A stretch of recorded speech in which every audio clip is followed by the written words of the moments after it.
चांगल्या विचाराची सुरुवात म्हणजे हीच यशाची पहिली पायरी आहे असं म्हणायला हरकत नाही.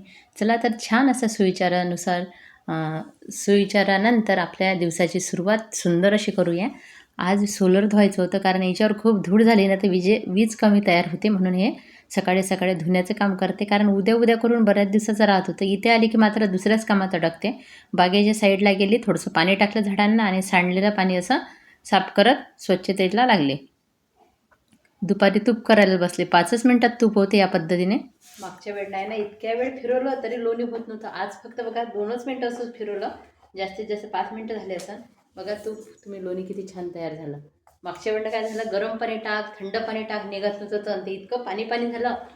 नंतर मला फ्रीजमध्ये ठेवावं लागलं. ते वरचं असंच काढून डायरेक्ट तापवलं. असं करावं लागलं. कधी कधी असं होते नाही तर लोणी बनवायला काहीच वेळ लागत नाही. फक्त रवीनं असं एकसारखं फिरवायचं बस. लोणी तयार होते. आपलं धुवून घेऊन तापवायला ठेवायचं. दुपारी बाहेर गेली, वेळ झाला, आल्यावर तूप केलं. नंतर दुसऱ्या दिवशी माझी दिनचर्या सुरू झाली. मग ती नंतरचे व्हिडिओ राहिलेच नाही. दुपारी थोडा आराम केला, लगेच बागकामाला लागले. माती हे वर न्यायला बरेचसे कष्ट लागतात आणि हे किचन वेस्टपासून खूप बागेमध्ये उपयोग होते. हे निघाले आज फळं. तुम्हालाही अशा ऑर्गॅनिक गोष्टी आवडत असेल ना तर नक्की माझी छोटी बाग चॅनलला भेट द्या. म्हणजे तुम्हाला पण बागकामाची एक आवड निर्माण होईल.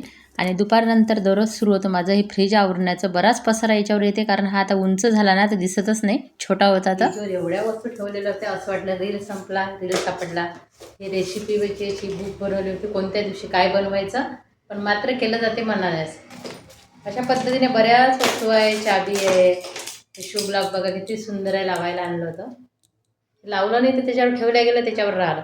बऱ्याच दिवसात माहीत आहे तिथं पसारा झाला आहे पण ते आवरायची वेळच येत नव्हती. चला आता जेव्हा उंचीला कमी होता ना फ्रीज तर कसं लक्षात यायचा पसारा झाला असा.